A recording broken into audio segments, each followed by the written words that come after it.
രാജ്യത്തിന്റെ രാമക്ഷേത്രം എന്ന് അധികാരത്തിലിരിക്കുന്നവർ ഒരു ഘട്ടത്തിൽ വിശേഷിപ്പിക്കുന്നത് നമ്മൾ കഴിഞ്ഞ ദിവസങ്ങളിൽ കേട്ടു. സമാനമായി ഇതുപോലെ തന്നെ ആഘോഷപൂർണമായി ധന്നിപ്പൂർ മോസ്കിന്റെ ഉദ്ഘാടന ചടങ്ങും പ്രതീക്ഷിക്കാമോ? അങ്ങനെയൊന്നും ഉണ്ടായാലല്ലേ അതിലൊരു സമത്വം ഉണ്ടാവുകയുള്ളൂ. അത് ഈ പറയുന്നത് പോലെ ഇതേ സമാധാനം രാജ്യത്തിന് വാഗ്ദാനം ചെയ്യുന്ന, ഇതേ രാഷ്ട്ര നിർമ്മാണത്തിന് ഇന്ധനമാകുന്ന തരത്തിൽ എന്ന് പറഞ്ഞ പ്രധാനമന്ത്രിയും മോഹൻ ഭാഗവതും UP മുഖ്യമന്ത്രിയും ഗവർണറും ഒക്കെ അണിനിരക്കുന്ന ഒരു ചടങ്ങായി മാറും എന്ന് മതേതര ഇന്ത്യക്ക് പ്രതീക്ഷിക്കാമോ? അറിയില്ല, പക്ഷെ അങ്ങനെ ആകണമെന്നാണ് എൻ്റെ പ്രാർത്ഥന. അതായത് നമ്മുടെ രാജ്യം ഒരു മതസൗഹാർദ്ദ രാജ്യമാണ്. മതേതരം എന്നുള്ളത് വേണമെങ്കിൽ ഡിബേറ്റബിൾ ആണ്, പക്ഷെ ഹാർമണി ആൻഡ് ഹാപ്പിനെസ് ഇതാണ് നമ്മുടെ ഒരു അടിസ്ഥാന സങ്കല്പം. പ്ലൂറലിസം ഉണ്ടാകണം.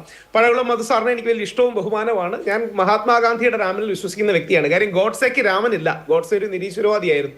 അതുകൊണ്ട് മഹാത്മാഗാന്ധിയുടെ രാമനിലേക്ക് തന്നെ എല്ലാവരും അല്ലെങ്കിൽ ആ പരിപ്രേക്ഷ്യത്തിലേക്ക് വരണമെന്ന് ആഗ്രഹിക്കുന്ന വ്യക്തിയാണ്. അവിടെയാണ് നരേന്ദ്രമോദിയുടെ കൂടെ നിന്ന് മഹാത്മാഗാന്ധി ഫോട്ടോ ഇടുമെന്നല്ല പറഞ്ഞത്, ശ്രീരാമക്ഷേത്രത്തിൽ നിന്ന് നരേന്ദ്രമോദി സെൽഫി എടുക്കുമെന്നാണ് പറഞ്ഞു. ഇവിടെ 2-3 കാര്യങ്ങളുണ്ട്. ഇനി അതിന്റെ രാഷ്ട്രീയം പറയാം. അതായത് 3 ധാരകളാണ് പ്രധാനമായും നമ്മുടെ രാജ്യത്തുണ്ടായിരുന്നത് അല്ലെങ്കിൽ ഇന്നും ഉള്ളത്. ഒന്ന്, മഹാത്മാഗാന്ധി നയിക്കുന്ന സെൻട്രിസ്റ്റ് ആയ സോഫ്റ്റ് ഹിന്ദുത്വമല്ല, സോഫ്റ്റ് ഹിന്ദു എന്ന് പറയുന്ന ഒരു ആശയതലം അല്ലെങ്കിൽ നിലപാട് തറ.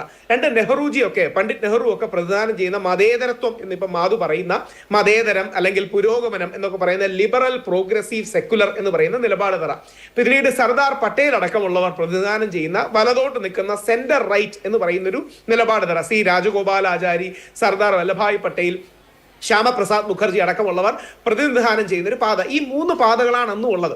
ഇത് സ്വാതന്ത്ര്യ സമരക്കാലത്തും ഇങ്ങനൊരു തർക്കം ഉണ്ടായി. അതായത് സോമനാഥ ക്ഷേത്രത്തിന്റെ പുനർനിർമ്മാണത്തിന് വേണ്ടി നെഹ്റുജി അത്ര യോജിപ്പില്ലായിരുന്നു. പക്ഷെ ശ്രീ സർദാർ പട്ടേലും KM മുൻഷിയും ഒക്കെ ചെന്ന് അത് വേണമെന്ന് ആവശ്യപ്പെടുന്നുണ്ട്. അങ്ങനെയാണ് അവസാനം ഒരു മഹാത്മാഗാന്ധിയെ ചെന്ന് കണ്ടാണ് അനുവാദം വാങ്ങുന്നത്. പക്ഷെ മഹാത്മാഗാന്ധി ഒരു കാര്യം പറയുന്നുണ്ട്, നമുക്ക് അമ്പലം പണിയാം, പക്ഷേ അമ്പലത്തിന്റെ കാശ് സർക്കാർ എടുക്കരുത്, നിങ്ങളെല്ലാം കൂടെ നമുക്കെല്ലാം കൂടെ ഒരു ട്രസ്റ്റ് ഉണ്ടാക്കി ഞാനടക്കം സോമനാഥ ക്ഷേത്രത്തിന് സംഭാവന പിരിച്ചു തരാം എന്നും ഒരു മധ്യവർത്തി നിലപാടാണ് മഹാത്മാഗാന്ധി എടുത്തിരുന്നത്.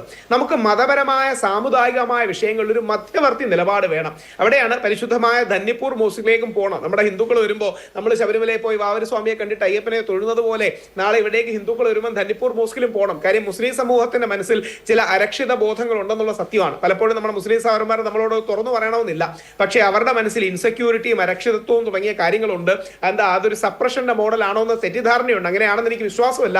അപ്പൊ അവരെയും കൂടെ വിശ്വാസത്തിൽ എടുക്കുന്ന ഒരു ധന്നിപ്പൂറിന്റെ പരിപാടി വരികയാണെങ്കിൽ നല്ലതാണ്. നമ്മളാൽ കഴിയുന്ന ചെറിയ സംഭാവനകളും കൊടുക്കണം. ഒരു ഹിന്ദു എന്നതിൽ എനിക്ക് അഭിമാനമുള്ളത്, ഇതുവരെ ധന്നിപ്പൂർ മോസ്കിന് നൽകിയ സംഭാവനകളിൽ 40% ഹിന്ദു സമൂഹത്തിൽ നിന്നാണ് വന്നിരിക്കുന്നത്.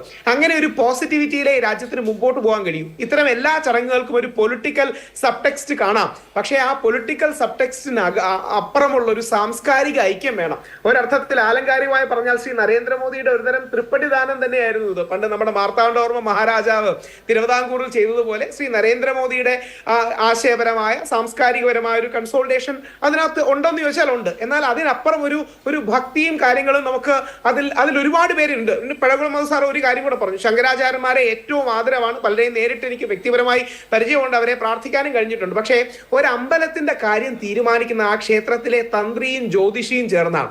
ശങ്കരാചാര്യരുടെ പാത മഹാരാജാക്കന്മാരും പ്രധാനമന്ത്രിയും തമ്മിൽ വലിയ വ്യത്യാസമുണ്ടല്ലോ. ഒന്ന് ജനാധിപത്യമല്ലേ, മറ്റൊന്ന് രാജഭരണമല്ലേ. അത് കൈയാളുന്ന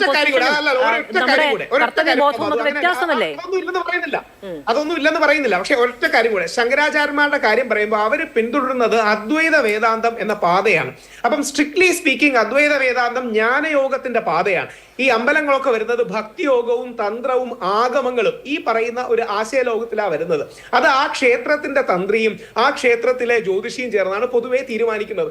ഇന്നത്തെ ഇവിടുത്തെ ചടങ്ങുകൾ എടുത്തു നോക്കിയാൽ ഒരു വൈദിക പാരമ്പര്യത്തിന്റെയും താന്ത്രിക പാരമ്പര്യത്തിന്റെയും ഒരു മെർജും അല്ലെങ്കിൽ ഒരു സിന്തസിസ് നമുക്ക് കാണാൻ കഴിയും.